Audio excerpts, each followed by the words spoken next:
internet goers. It has finally come to my attention that throughout this year, and within the past few years in fact, there have been increasing numbers and incidents involving intolerance of all kinds.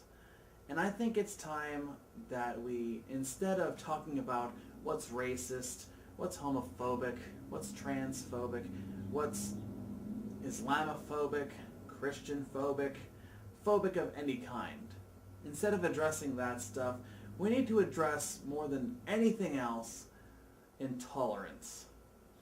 You see, everyone has their likes, everyone has their dislikes, everyone has quirks about them that can cause them to be set off in some way, or triggered, as the word is nowadays. And we all have to understand and acknowledge this, because for us as a society to exist in a harmonious way, we need to address what intolerance really is and what it does to us. Now, recently we have just been hit with a very, very terrible tragedy that happened in Florida, and you hear two sides of it automatically. You hear one side of it that talks about gun control, and one side that talks about controlling immigration, to talking about the issues with the Muslim faith, and more than anything, it's all about intolerance. And I think, in general, if we're going to deal with intolerance, we need to realize what we as a nation, even going further into as we as individuals, have problems tolerating. And I think through that we need to try, in some respect, to learn how. That includes the religious, that includes the feminists, the social justice warriors of any kind, the men's rights activists, any group that tends to have issues with other groups need to come to terms with what they're intolerant about, and they need, more than anything, to learn how to be tolerant about it. You might not have to like it, but do it no harm.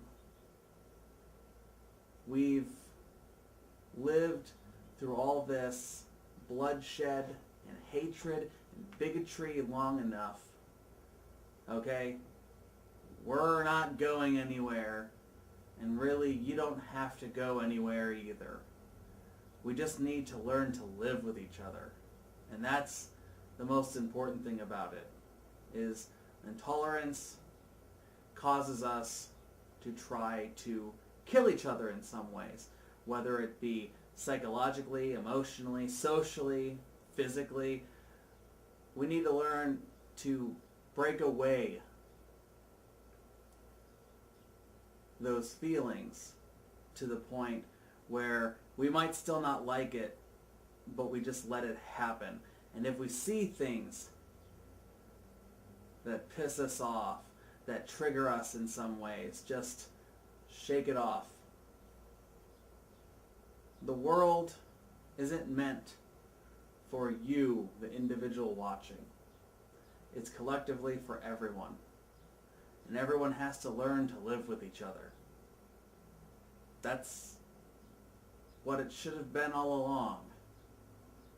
And for this great experiment of a country to last over 200 years, we've come a long, long way.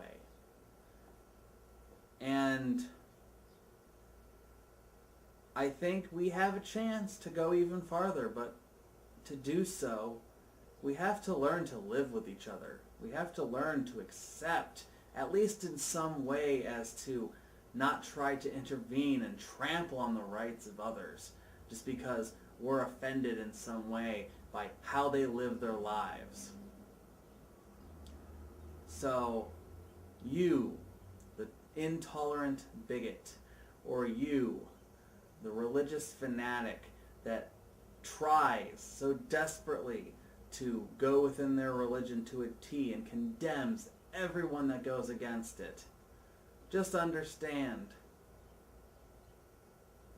that you might not like your neighbor.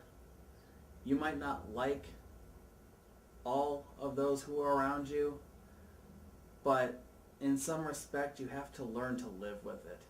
And you have to learn to be tolerant about it. And if you can't, the problem is not with them for living how they live. The problem isn't for different ideologies to be how they are. The problem is you, individual.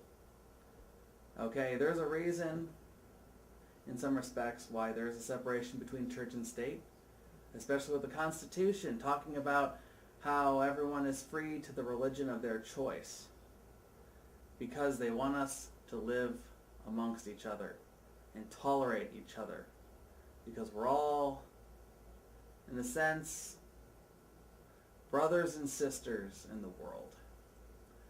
And brothers fight, sisters fight, but they also make amends. And they also get over it. And I think it's time that all of us who are intolerant of anything here and there should learn to get over it too.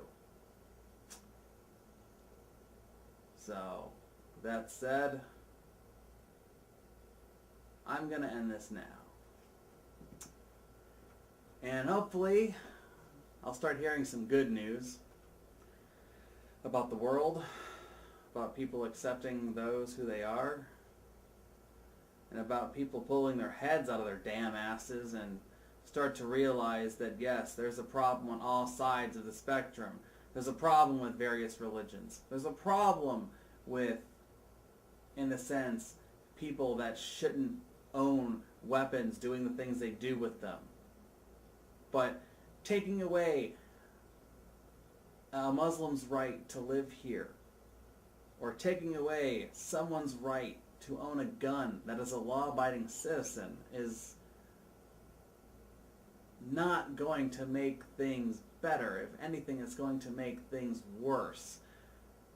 So, I mean, someone just recently posted on Facebook something that really reminded me that you don't need a gun to kill people.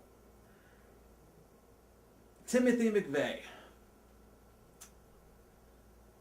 made a bomb out of fertilizer and diesel fuel and wiped out pretty much half a building and killed many, many people, and he did not need a gun to do that.